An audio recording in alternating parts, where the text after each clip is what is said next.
আমরা আসছি আমাদের কামেল মুর্শিদের মহব্বতের টানে, নাকি বলেন? কোনো উদ্দেশ্য আছে নাকি যে বাজার করে নিয়ে যাব, ব্যবসা করব, এরকম কোনো উদ্দেশ্য আছে? নাই। কেন আসছি? হুজুর কেবলাকে ভালোবাসি বিধায় তার জন্মভূমিতে আমরা ভালোবাসার টানে আসছি। সুবহানাল্লাহ। আর ভালোবাসা, তাজিম, তাবেদারি, এই তিনটা জিনিস যার মধ্যে থাকবে শতভাগ কামিয়াবি সে অর্জন করতে পারবে। সুবহানাল্লাহ। সাহাবায়ে কেরাম দুনিয়ায় বসে জান্নাতের সার্টিফিকেট কেন পেলেন? নবী মুহাম্মদুর রাসূলুল্লাহ সাল্লাল্লাহু আলাইহি ওয়াসাল্লামের প্রতি ভালোবাসা ছিল শতভাগ, সে কারণে। আল্লামা রুমি রহমাতুল্লাহ আলাইহি সে কথাই বলেছেন মসনবী শরীফে, মোহাম্মদ হব্বে সে হব্বে খোদা হায়, কুলিন কুনতুম তুহিব্বুনা গাওয়া হায়। যে মুহাম্মদুর রাসূলুল্লাহ সাল্লাল্লাহু আলাইহি ওয়াসাল্লামের ভালোবাসা মানে আল্লাহ তাআলার ভালোবাসা পাওয়ার একটা মাধ্যম। সুবহানাল্লাহ। দেখেন, ভালোবাসা যার মধ্যে থাকবে, পোশাক ভালো কিনা, চেহারা ভালো কিনা, গলার সুর ভালো কিনা, ভালো বলতে পারে কিনা, এইটা বিবেচ্য বিষয় না। মহব্বত থাকলে চেহারা ভালো হইতে হয় না, টাকা পয়সার মালিক হইতে হয় না। হযরত বেলাল রাদিয়াল্লাহু তাআলা আনহু অনেক কালো চেহারার একজন মানুষ ছিলেন, কালো চেহারা। আবার কালোর মধ্যেও কিন্তু অনেক ভালো দেখতে অনেক মানুষ আছে। সে কালোর মধ্যে তার চেহারাটাও ছিল বেঢঙ্গা। মেরাজ কমপ্লিট করে নবী মুহাম্মদুর রাসূলুল্লাহ সাল্লাল্লাহু আলাইহি ওয়াসাল্লাম এসে বললেন, বেলাল, এমন কি আমল তুমি করো জান্নাতের মধ্যে তোমার পায়ের আওয়াজ আমি মুহাম্মদুর রাসূলুল্লাহ সাল্লাল্লাহু আলাইহি ওয়াসাল্লাম শুনতে পাইছি। সুবহানাল্লাহ।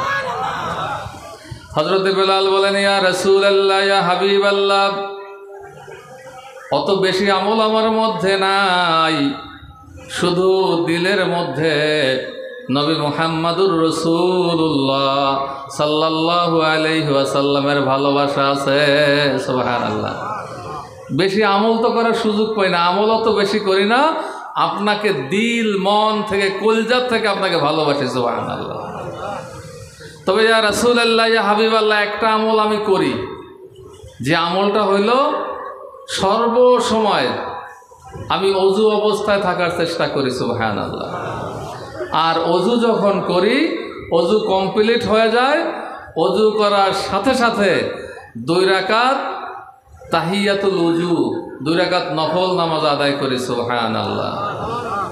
আল্লাহর পয়গম্বর সাল্লাল্লাহু আলাইহি সাল্লাম বললেন, আমার বেলাল এই সামান্য আমল করার কারণে আমি মুহাম্মদুর রাসূলুল্লাহ সাল্লাল্লাহু আলাইহি ওয়াসাল্লামকে ভালোবাসার কারণে আল্লাহ তাআলার কাছে এত পছন্দের বান্দা হয়ে গেছে, আমার বেলাল যদি আজান না দেয় দুনিয়ার জমিনে সূর্য উদয় হয় না। সুবহানাল্লাহ। আল্লাহর রসুলের ভালোবাসা এবং আল্লাহর মহব্বত থাকার কারণে আল্লাহর পয়গম্বর বললেন, আমার বেলাল আজান না দিলে সূর্য উদিত হবে না। প্রমাণ মুসলিম শরীফের মধ্যেই আল্লামা রুমি রহমাতুল্লাহ কথা বলে গেছেন যে,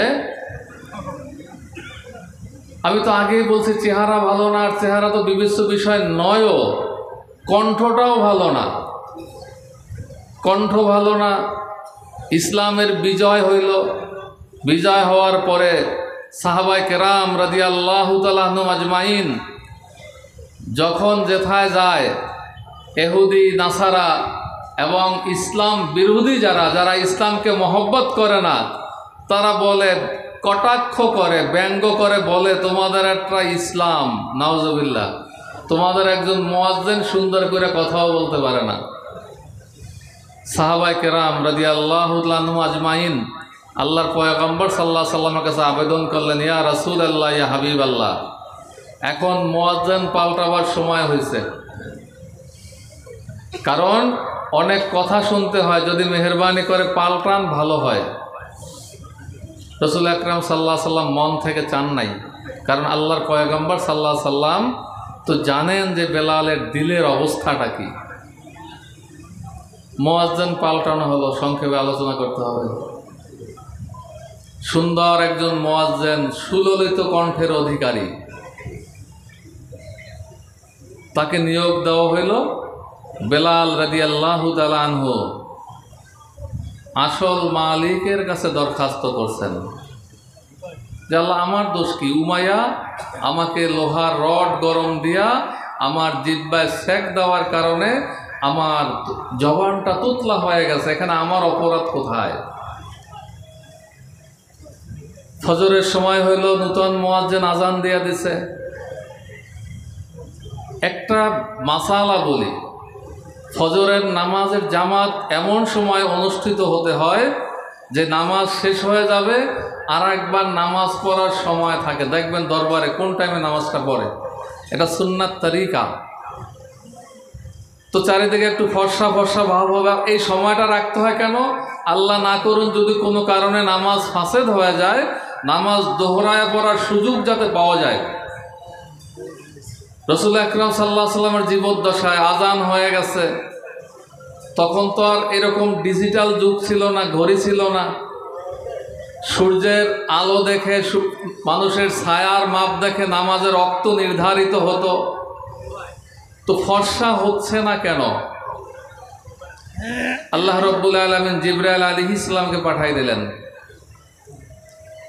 জিবরাইল আলাইহিস সালাম আল্লাহর পয়গম্বর সাল্লাল্লাহু আলাইহি ওয়াসাল্লামের কাছে এসে বলেন, গপ্তে হাতে ফে বরদারে খয়রুল ওয়ারা সে সবাবে বাঙ্গে সদখানায় খোদা।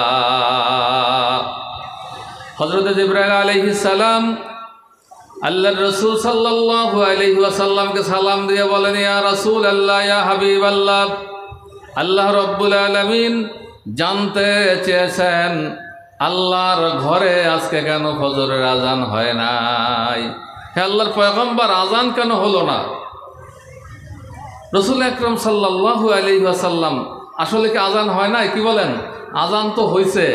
রাসূল আকরাম সাল্লাল্লাহু আলাইহি ওয়াসাল্লাম সাবলীলভাবে উত্তর দিলেন, গপ্তে আজানে মরজ শোদ বাসরজোর সদ মুসাল্লি রাহাত শয়তান।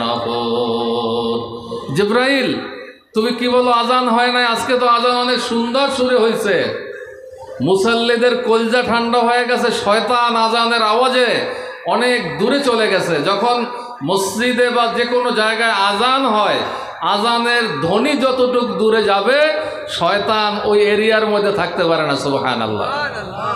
শয়তান তো অনেক দূরে চলে গেছে, আর মুসাল্লিরা তো অনেক খুশি। যে কথাটা জিবরাইল বললেন, এটাই আমার বলার উদ্দেশ্য। জিবরাইল সাল্লাম বললেন, গপ্তে হাতে পে বাজাজে বাঙ্গে বেলাল খোশদে আজ আরশে আলা জুল জালাল। ইয়া রাসূলুল্লাহ, ইয়া হাবিবাল্লাহ, বেলালের এই তুতলা জবানের আওয়াজ যখন তার জবান থেকে ধ্বনিত হয়, আল্লাহ রাব্বুল আলামিন নিজে তো খুশি হনই, সাথে সাথে আল্লাহ রাব্বুল আলামিনের আরশ পর্যন্ত খুশি হয়ে যায়। সুবহানাল্লাহ। তো আপনি যাকে দিয়ে আজান দেওয়াইছেন, এই আওয়াজটা আরশে পৌঁছায় নাই। আল্লাহর পয়গম্বর সাল্লাল্লাহু আলাইহি সাল্লাম বেলালকে বলেন, আজান দাও। আজান দিলেন, একটু একটু ফর্সা ভাব হইল, নামাজ আদায় করলেন। নামাজ আদায় শেষ, 9টা থেকে 10টা বেজে গেছে। সুবহানাল্লাহ। তো আল্লাহর পয়গম্বর সাল্লাল্লাহু আলাইহি সাল্লাম যে বললেন যে আমার বেলাল আজান না দিলে দুনিয়ায় সূর্য উদিত হয় না। এই জন্য ভাইরা আমার, এখানে আসাটা মহব্বতের কারণে। আমরা দুনিয়াবি কোনো ফায়দা নেওয়ার জন্য আসছি কি? এখানে কেউ মহব্বতে আসছি, কামেল মুর্শেদের মহব্বতে আসছি। আর বেলালের মহব্বত আরও তো অনেক বেশি ছিল। রাসূল আকরাম সাল্লাল্লাহু আলাইহি ওয়াসাল্লাম যখন ওয়াফাত গ্রহণ করলেন, বেলাল রাদিয়াল্লাহু তাআলা আনহু আবু বকর সিদ্দিক খলিফাতুল মুসলিমিন গিয়ে বললেন, আবু বকর, অনেক দিন তো মুয়াজ্জিনি করলাম, এবার আপনি আমাকে ইস্তেফা দেওয়ার সুযোগ দেন, আমি আর মুয়াজ্জিনি করতে চাই না। আবু বকর বললেন, কারণ কি?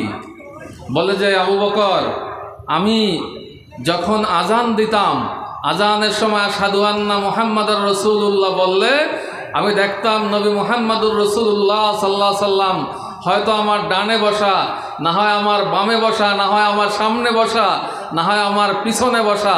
এখন যখন আশহাদু আন্না মুহাম্মাদুর রাসূলুল্লাহ বলবো, আমি তো আর তাকায়া আল্লাহর পয়গম্বরকে দেখতে পাবো না, আমি এটা সহ্য করতে পারবো না। দেখেন মহব্বত কেমন। আবু বকর বললেন, ইস্তেফা নেওয়া চলবে না, কারণ রসুল সাল্লাল্লাহু আলাইহি ওয়াসাল্লাম দুনিয়ায় নাই, আর তার যুগের আজানও যদি বন্ধ হয়ে যায়, উম্মতে মুহাম্মাদিরা, আল্লাহর পয়গম্বরের উম্মতরা এটা সহ্য করতে পারবে না। আবু বকরের ইন্তেকাল হয়ে গেল।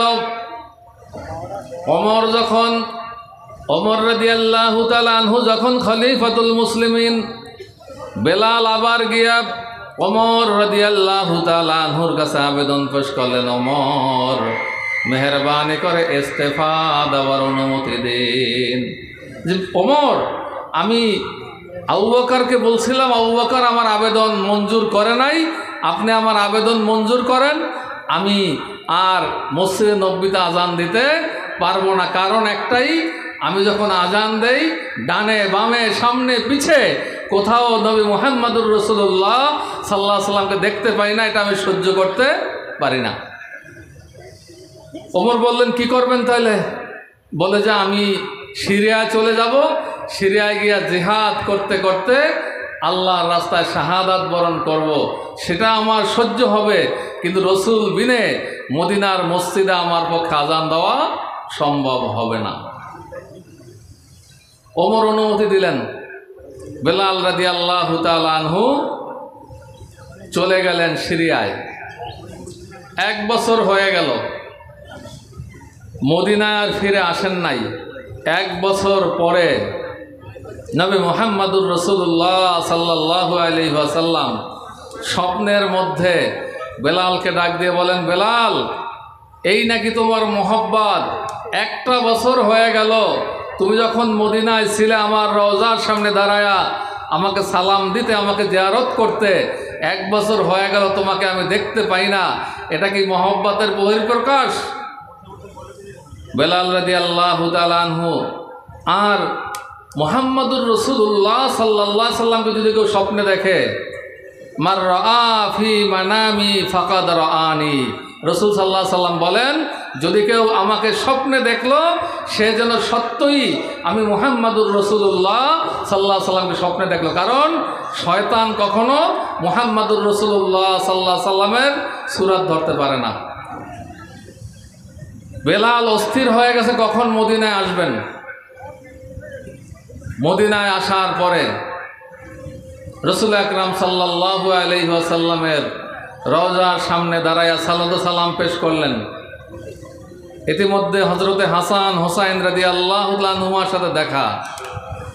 মদিনার মানুষ খুশি, বেলাল ফিরে আসছে, আমরা আবার রাসূলুল্লাহ সাল্লাল্লাহু আলাইহি ওয়াসাল্লামের জমানার সেই আজানের আওয়াজ শুনতে পাবো। যখন হাসান এবং হোসাইন রাদিয়াল্লাহু তাআলা আনহু এসে বললেন, বেলাল, তুমি কেমনে পারলা এতদিন আমার নানাজানকে ছেড়ে থাকতে? তোমার কাছে অনুরোধ, আজকে ফজরের আজানটা তুমি দিয়া দিবে। বেলাল রাদিয়াল্লাহু তাআলা আনহু বললেন একই উত্তর, যে আমি আজান দিতে গেলে যখন রাসূলুল্লাহ সাল্লাল্লাহু আলাইহি ওয়াসাল্লামকে দেখতে না পাবো, এটা আমি সহ্য করতে পারবো না। এটা মোহব্বতের একটা বহিঃপ্রকাশ।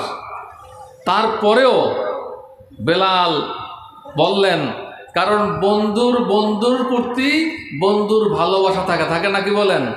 বন্ধুর আত্মীয়র প্রতি একটা টান থাকে অন্যরকম। বন্ধু যাকে ভালোবাসে তাকেও মানুষ ভালোবাসে। যেহেতু রাসূলুল্লাহ সাল্লাল্লাহু আলাইহি ওয়াসাল্লামকে ভালোবাসতেন, সে কারণে রাসূলুল্লাহ সাল্লাল্লাহু আলাইহি ওয়াসাল্লামের নাতিদের অনুরোধকে উপেক্ষা করতে পারেন নাই। উনি ফজরের ওয়াক্ত যখন হয়ে গেল, ফজরের নামাজের আজান বেলাল রাদিয়াল্লাহু তাআলা আনহু দেওয়া শুরু করলেন, আল্লাহু আকবার, আল্লাহু আকবার, আশহাদু আল্লা ইলাহা ইল্লাল্লাহ, আশহাদু আন্না মুহাম্মাদার রাসূলুল্লাহ। একথা বলার সাথে সাথে বেলাল রাদিয়াল্লাহু তাআলা আনহু বেহুশ হয়ে পড়ে গেলেন।